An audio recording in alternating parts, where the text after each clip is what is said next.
If you look at the chart here, let's go pull up coin, which is Coinbase. The chart's pretty identical, right? So you have this big move up right here, pulls back, makes this big move up again, and then now it's been sideways for about 5.5 months. Go to MSTR, big move up right here, pulls back, breaks out, goes sideways for 5. Like, it's obvious, like they fall into the same category.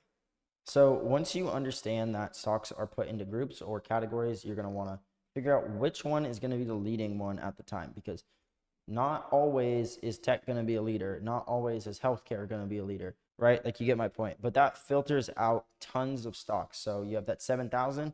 Now, if your focus is on tech, now you end up getting, let's uncheck this box. Now you end up getting 1,057. So you could go through all of these if you really wanted to, or you could filter this even further. So I have this filter set here. Click that box, and then you can see now I have 71. So we took it down from 7,000 to 71. And then we can go through this individually and look for our setup and actually try to identify stocks that are going to meet our criteria and be good, like be worth it to trade.